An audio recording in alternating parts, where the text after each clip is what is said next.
Hello guys, karibu tena kwenye YouTube channel yangu, na leo naenda kuelekeza jinsi ya kutengeneza keki ya strawberry. Makinika nami mwanzo mpaka mwisho wa video hii, usahau kulike, comment na kusubscribe. Kitu cha kwanza tutaweka prestige kwa sababu nilikuwa natengeneza keki nyingi. Kwa hiyo nimetumia gram 375 prestige, alafu nikaweka sukari 250. Kwa hiyo inategemea wewe utatumia gram ngapi na kwa kiasi gani.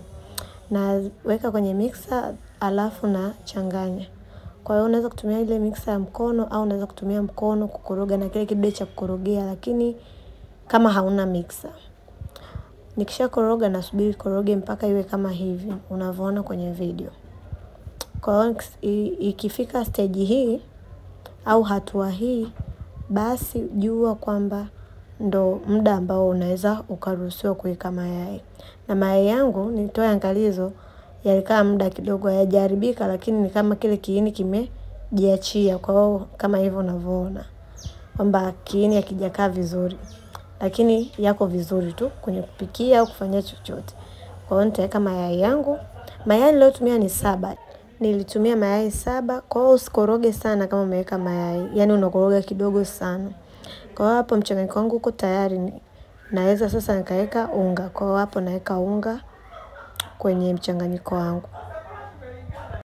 Unga niliweka gram 375. Katika unga niliweka baking powder gram 12 na kijiko cha maziwa ya unga kijiko kimoja kidogo. Kwa hiyo nikavikoroga kwa pamoja afu ndo ikawa kitu kimoja, kwa sababu vyote ni vikavu, ndo nikaviweka kwenye keki kama hivi nilivyokuonyesha. Kwa hiyo baking powder inakaga kwenye unga kabla haijaja kote.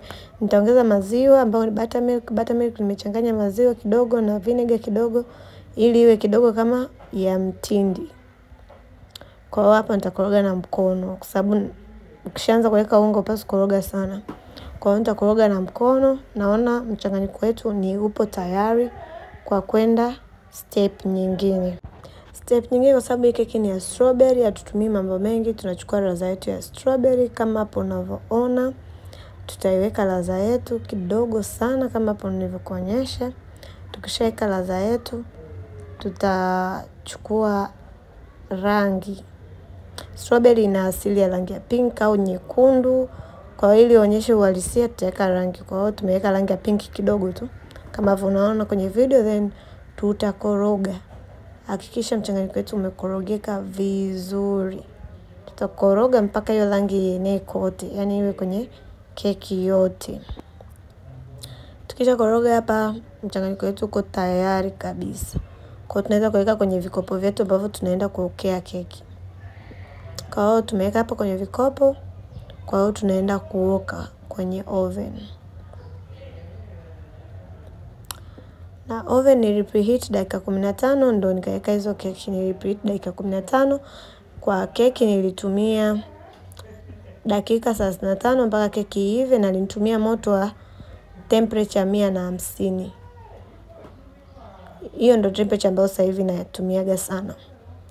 Kwa hiyo nitaisubiri keki mpaka iive, ndipo nitaitoa. Kwa hapo nimeziacha mpaka ifikie dakika 35 ndio nitaitoa. Naweza kaseti hata alarm. Kwa hiyo keki yangu ilivyoiva nikaitoa, na sijaonyesha nilivyotoa kwa sababu nimeshika simu na mkono mwingine unafanya kazi. Kwa hiyo ni ngumu kufanya vitu viwili kwa wakati mmoja. Kwa hiyo keki yetu kama hivyo unavyoiona, hii ya kwanza ndo ya strawberry, afu ile nyingine ni ya lemon. Kwa hiyo ndo process nzima ya kutengeneza keki. Kama una maswali au maoni au chochote, unaweza comment hapo chini. Pia usahau kushare kwenye Instagram zetu, usahau kulike, usahau kushare, usahau kusubscribe.